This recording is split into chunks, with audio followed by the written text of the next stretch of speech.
Ce film ne dresse pas un simple bilan. Il raconte une rupture.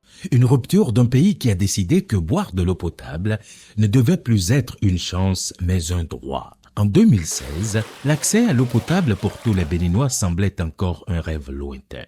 Le défi était abyssal. Malgré les efforts des gouvernements précédents, des adductions d'eau, des châteaux d'eau et des forages à motricité urbaine se multipliaient. Mais les populations restaient coupées de l'eau potable. À Abomey, des bornes muettes. À Dassazoumé, des installations jamais connectées. À Cotonou, des tuyaux vides. Dans les campagnes, l'eau coûtait cher, imposée par des producteurs privés, sans scrupules. Et dans les hameaux, le marigot était l'ultime recours. C'était difficile.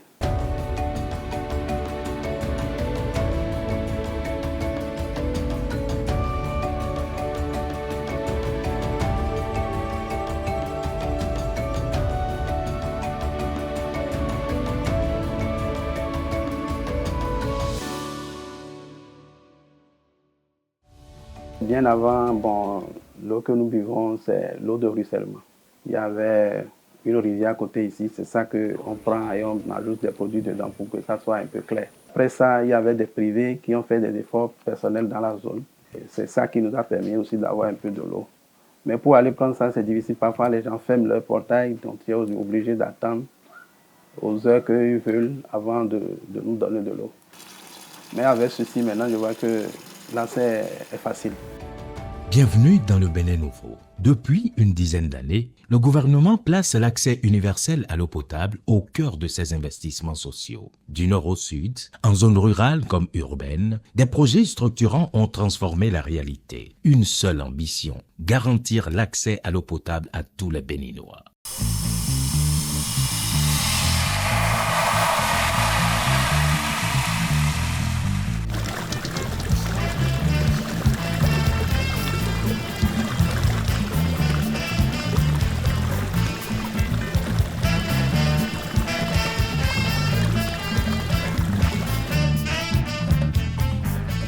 Fini les micro-projets, place à des grands travaux de réhabilitation et à la construction de nouveaux systèmes d'alimentation en eau potable. En milieu rural, la révolution est totale. En lieu et place des mini-châteaux d'eau et des forages manuels, l'État a opté pour de vastes adductions d'eau multivillages. Aujourd'hui, les promesses ont tenu la route. Avec l'avènement du gouvernement du président Patrice Talon, les actions et les initiatives engagées pour pouvoir asseoir de façon durable une économie résiliente et prospère intègrent un certain nombre de programmes qui ont pour finalité de corriger les inégalités, mais surtout d'accroître le bien-être des populations. Et parmi les programmes et les actions engagées dans ce cadre, le secteur de l'accès à l'eau potable occupe une place prépondérante.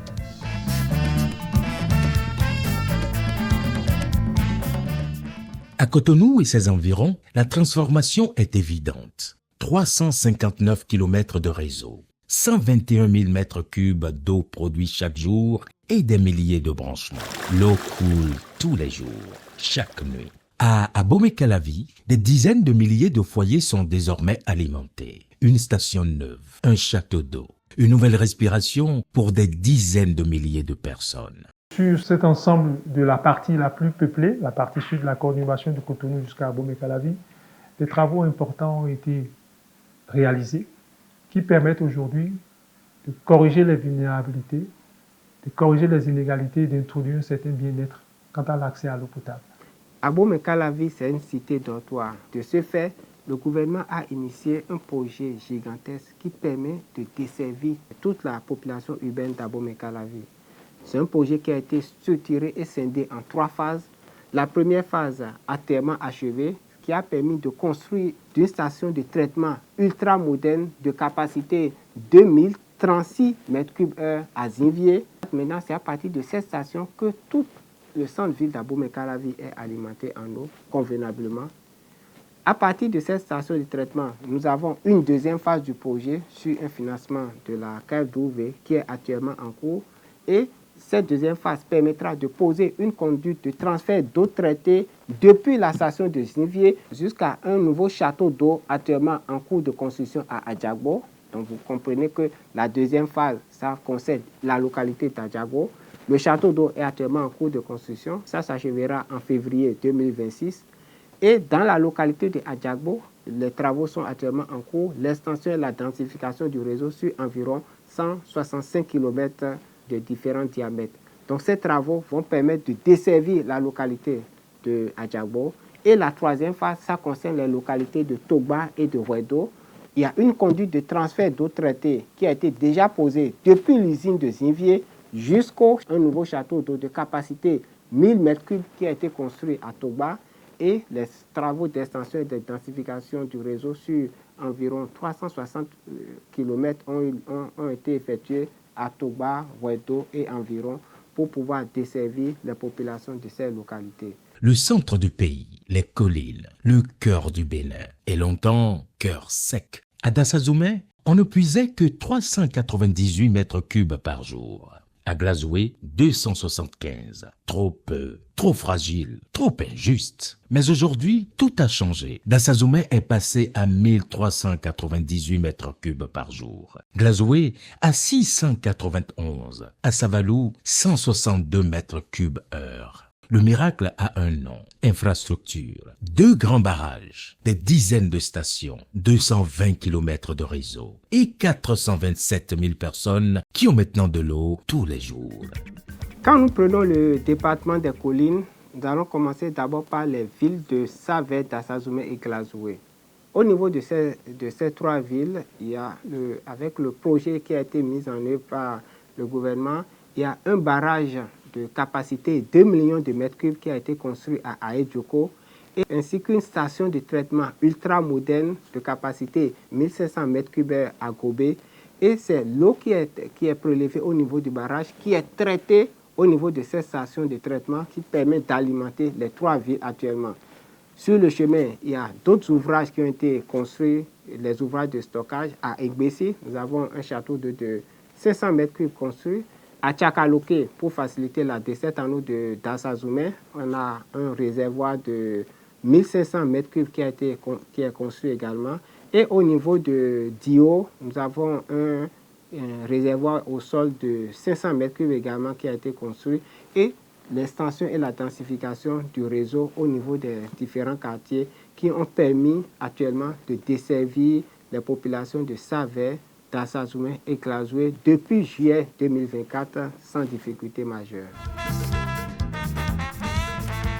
À part ces 3 villes, nous avons Savalou où après une première phase d'urgence qui a été mise en œuvre, il y a une phase actuellement en cours qui permet de mobiliser à la fois la ressource en eau existante souterraine et de renforcer par la ressource en eau de surface à travers une station de pompage qui est au niveau de Glazoué. Et ça, c'est l'eau qui provient du barrage à Aedjoko qui sera prélevée au niveau de Glazoué et acheminée jusqu'à Savalou où nous allons pouvoir alimenter la population à partir de cette ressource en eau. Quand nous allons laisser Savalou, il y a Banté qui n'est pas loin, où également le gouvernement a exécuté et mobiliser la ressource en eau. Et le projet ATEMA vient de démarrer et pour un délai de 12 mois et les travaux sont actuellement en cours sur un financement du budget national.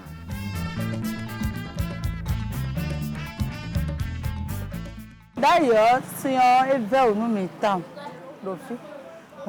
souvent on a zéro et on a le temps sans les pour vite on finit à soutenir les tames comme l'autre, et maintenant il compte comme la dosi. Compte aí o gudo a coisa beto bidosi onde, ora foza wa honto. Ajandagwe ele ana yi to kon le cho. E no le mo si on dun, e no le mo si on dun. Àwọn des fois na lo wa lui adono kabi akatena le duma tu les ans. Kabi ena no mo ba le mo debua wona no ale su hoto le so ba si abule di doctor to kaka pharmacie mo kabi do e wa ya mono changement wa de Wato azon we mom eblo semaine we mom wa du husin on le wa kanji. Voilà et mon melole yo reprendre melole ne ho si we no kaka je gaelo be dion. Il a l'aise.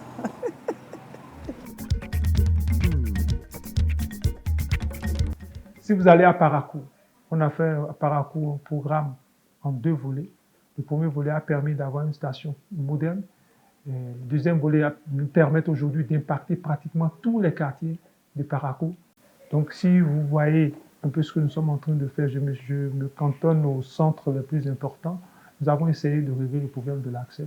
Et ça nous permet aujourd'hui vraiment de tutoyer l'atteinte des objectifs de développement durable 6 des Nations Unies, qui est l'accès à l'eau potable à tous.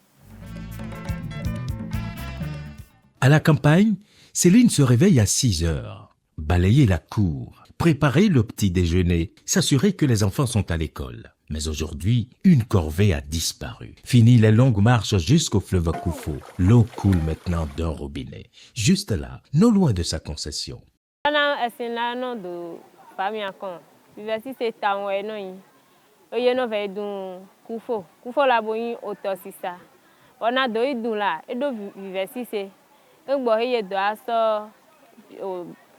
Pompe à photon. Oh, alors ton bosso vanami. Pompe à photon la fille. Et mi me yonu si mi fi de kaka agbon bon. E no yin onu bono ho. Wo na va ezin me la gbon na va dun la. E no de game. Wo mo va je. Chahina château va mi va yi château no. Mi pon tun château e bo yin onu dagbede. Château la e nana o damiaton. E no yado e de ki klowe côté. Tant na oran so abo de yi esin le pompe à photon. Awe ton e me na le ble fi di aton ene ha. Mais la ba va dunvo ke ngbo he na mi ona va tun hebo na va tun game na din do e ina over château kon o dan to e na ya bo château la bo mo yes ndagbe bo fa o kon do e deji e na so u ganji na we. Un forage profond, un château d'eau visible à des kilomètres et un réseau multivillage qui, pour la première fois, permet à des centaines de familles d'accéder à l'eau potable en permanence. Contrat d'affermage que nous avons signé, donc ces missions sont très claires. Premièrement, c'est d'exploiter de façon professionnelle les infrastructures qui sont mises en disposition. Deuxièmement, d'améliorer tous les indicateurs de performance, parce que dans un contrat d'affermage, il y a des indicateurs, notamment les taux d'accès, le rendement des réseaux, notamment les taux d'encaissement. Donc aujourd'hui, ils sont très bas. Donc l'État nous demande de les relever à des niveaux qui sont conformes aux standards internationaux et de maintenir le patrimoine qui est mis à nos dispositions en état de fonctionnement permanent. Alors, dans la stratégie de privatisation des services publics d'eau potable au Bénin, l'État a maintenu l'idée d'entretenir une compétition. Ce n'est pas une concurrence. Donc, il y a 2 opérateurs qui sont sur l'ensemble du territoire en milieu rural. Et pour ce qui nous concerne, nous couvrons 8 départements constitués, enfin qui représentent à peu près 49 communes où nous assurons le service d'eau potable. L'agence de l'eau a confié à la société fermière, en l'occurrence notre société, la SBA des eaux, la gestion technique et commerciale du service de l'eau potable en milieu rural, dont notre périmètre d'affermage, à savoir les 3 départements de l'Atlantique dans le sud, la Takora et la Donga dans le nord et le centre-ouest. En grosso modo, la SBA des eaux, conformément aux conditions de contrat, fait le meilleur d'elle-même pour assurer une continuité de la desserte d'eau en quantité et en qualité à tous nos abonnés. Et ce n'est pas tout. L'eau est maintenant accessible à toutes les bourses. En milieu rural, un tarif unique est appliqué. 15 francs CFA la bassine, 598 francs CFA le mètre cube. L'eau ne doit pas coûter plus cher au village qu'à la ville.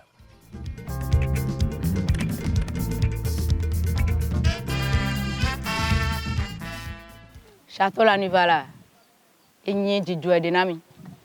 Dena afọ we pompe ya foton la no hodo o mo no hodin do mu château la mi tete no ton château bo ver we bona ver o cho kena ye va de bo ahunu le nu na mi va konton on va faire au cacare. Bidon quoi tomber, y non ça doit attendre. Voilà, château est c'est là mais va quand on est c'est là rien c'est mi menyonde. Bofa, bobono jadi. Y le laisse baza maintenant y bo so donya va avoir non oui ganti abo le plein. Ceci là, je vais dire que 1 mètre cube ça tourne autour de 588 francs. Alors que l'autre là, si tu avais pris 1 mètre cube, 40 bidons là, ça tourne autour de 1000 francs. Moi, je vois qu'il y a une grande différence. Dans les quartiers d'Akpakpa, d'Agbangandan et de Samapodi, l'eau n'était pas un service, c'était un luxe. Quelques heures par jour, parfois moins. Pour mettre fin à cette injustice, le gouvernement a déclenché une action d'urgence et engagé près de 17 milliards de francs CFA. Un chantier d'envergure est alors lancé. Une usine de traitement de 1000 mètres cubes par heure, 4 nouveaux forages, 2 réservoirs, un système de télégestion et plus de 35 km de canalisation moderne installés sous terre. L'objectif était clair, offrir aux populations une eau qui arrive enfin sans rupture. Une eau qui coule en continu, tous les jours, à bon débit et pour longtemps. Les efforts du gouvernement pour la partie est de Cotonou, Akpakpa, qui était vraiment en peine, sont même intitulés « Mesures d'urgence d'Akpakpa ». Parce que dans la correction globale de ce que nous sommes en train de faire sur instruction du gouvernement pour améliorer l'accès pour l'ensemble de la conurbation de Cotonou, le projet au départ, c'était de renforcer Akpakpa. Mais la mesure d'urgence a complètement changé l'option du gouvernement. L'option du gouvernement, c'est de doter définitivement Akpakpa de son usine. Et nous sommes allés jusqu'à Djara pour pouvoir trouver un champ captant qui nous a permis de mobiliser pratiquement 600 mètres cubes heure, c'est déjà très important, et de transporter l'eau depuis Djara en traversant la lagune de Port-Nouveau pour atterrir à PK18 et alimenter une usine ultra moderne avec une base de reprise de pratiquement 1000 mètres cubes et qui permet d'alimenter le château d'eau qui est derrière le marché de Touplébé pour pouvoir complètement corriger les peines des habitants d'Akpakpa. Aujourd'hui, Akpakpa n'a plus de problème d'eau. Comme je l'ai dit, depuis juillet, nous corrigeons pas mal de choses, mais aujourd'hui, le déficit de production est corrigé. Le château d'eau se remplit. Nous avons déjà même eu des témoignages. Moi, j'ai des messages de personnes qui me disent « Ah, mais vous savez pas, on ne sait pas ce que vous avez fait, mais on n'a même plus besoin de suppresseur pour avoir l'eau au premier étage. » Donc, c'est quelque chose donc, qui va s'améliorer avec le temps.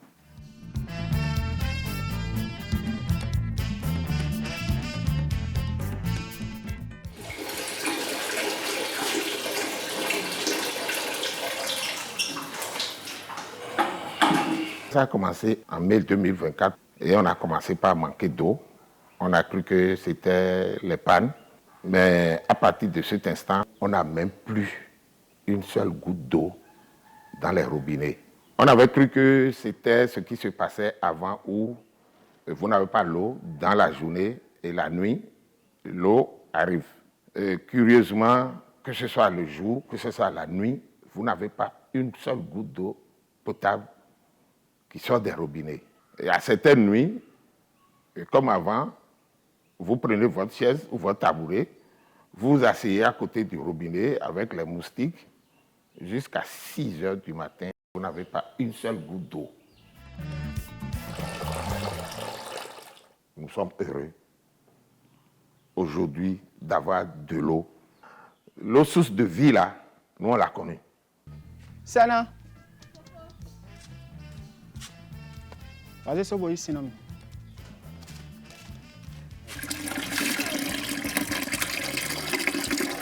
Si on est dewa lekkowa et vivre nous mitam. Si on est aider va-et-vient pour nous, aider igo pour nous mitam. Et ma soeur de l'autre dit que non tout fatigué, encore sans tout fatigué, ben non, 5 coups de tout ça. Dans les voies de quelqu'un tombe, on a vu ici, quand il y a ici tout. Puis on a vu aider va-et-vient les pour nous. Tiens, que bien, mais tout Simon. Bon, si tout va bien. Dans tout nous tout garder kaka bolo pele to vile to maxi tombe kaka aussi les quoi dans le tonnayaga. Partout au Bénin, la dynamique est en marche. À Parakou, plus de 270 km de réseau ont été posés. Un nouveau château d'eau, une station moderne et 500 000 personnes desservies en plus. À Abomey, Boïcon, Djidja, 8 nouveaux forages et des réservoirs puissants garantissent l'eau en continu. À Savet, les eaux de surface sont exploitées grâce aux barrages d'Ayedjoko et de Lifo. À Cotonou et Porto Novo, les extensions de réseau avancent. Le quartier Orotokoro est un quartier un peu vaste et depuis des années, on avait un problème d'eau. Et je crois qu'il y a de cela environ un an ou bien quelques mois, on a commencé par voir des gens qui ont commencé par creuser un peu partout et ils ont mis des tuyaux. Bon, c'est vrai qu'au début ça a été difficile parce qu'ils ont commencé pendant la saison pluvieuse.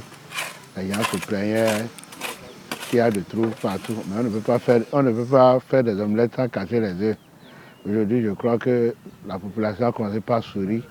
Et surtout, depuis quelques jours que nous avons constaté que la SONEB est sur place. La SONEB est en train de faire des tours, de nettoyer des tuyaux. La population commence à pas sourire. Je suis dans le quartier il y a déjà 15 ans. Je suis dans le quartier. Mais un jour, je revenais de service. Quand j'ai vu les agents de la SONEB en train de creuser ici, j'ai dit, mais c'est fini, nous sommes sauvés. Maintenant que la SONEB est venue passer ces tuyaux ici, j'ai dit, bon, c'est fini, l'eau est déjà là. Donc, il faut avoir un peu de patience.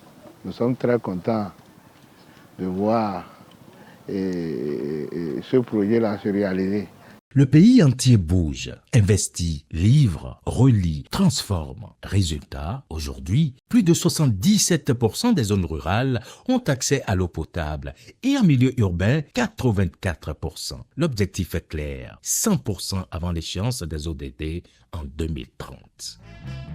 En 2016, on était à 5 personnes sur 10 qui avaient accès à l'eau potable en milieu urbain.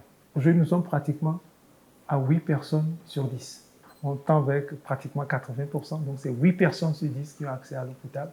Et ça fait que les progrès que nous avons enregistrés permettent d'impacter aujourd'hui 5 800 000 personnes en milieu urbain. En milieu rural, c'est 4 personnes sur 10 qui avaient accès à l'eau potable quand le gouvernement, le président Talon, est arrivé au pouvoir. Moins de 10 ans, nous avons un taux de décès qui avoisine de 84%. Ça veut dire 8 personnes sur 10. On a fait un bond de pratiquement 40%. Bon, donc, 15 ans, on a dada, à qui dit le cas pour me wa, tel est un dédé, on a dada, battu, là, qui nous mine d'anon, qui coupe bon. Ce film parle d'eau, mais en réalité, il parle de dignité, de justice, d'avenir. À Cotonou comme à Dassa, à Parakou comme à Tanguieta, dans les villes comme dans les hameaux, l'eau n'est plus une chimère. Elle est là, visible, accessible, quotidienne. Ce n'est plus un privilège, c'est un droit et désormais un acquis.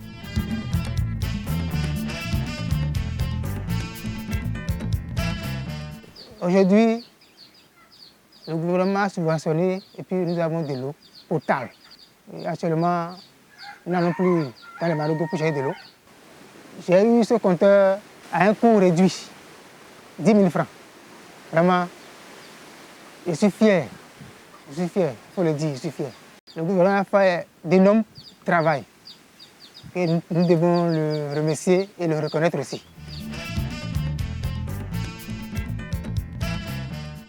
Depuis que vous êtes venu installer votre robinet dans le collège, vraiment, la communauté scolaire du CEG Toria Vamey est dans une grande joie. Donc, je tiens à dire merci. Les efforts qui ont été déployés par le gouvernement pour la mise en place des infrastructures et des investissements que je viens de décrire sont des efforts importants. Et les moyens mobilisés pour en arriver à ce niveau d'investissement sont des moyens inégalés qu'on n'a jamais connus par le passé. Le gouvernement a investi un montant total de 434 milliards de francs CFA à date de 2016 à 2025 pour pouvoir financer l'ensemble de ces infrastructures. Ça, c'est dans l'urbain. Dans le rural, les efforts ont été plus importants, pratiquement le double. Donc vous voyez un peu de 2016 à 2025 ce qui a été consenti dans ce secteur pour pouvoir permettre de satisfaire donc les besoins qui étaient de vrais défis en 2016, qui en 2025 aujourd'hui nous sommes en confort de travailler à les satisfaire. Le Bénin a prouvé que les promesses peuvent devenir pression, que les discours peuvent devenir débit, que la volonté peut devenir réseau et qu'un simple robinet peut tout changer.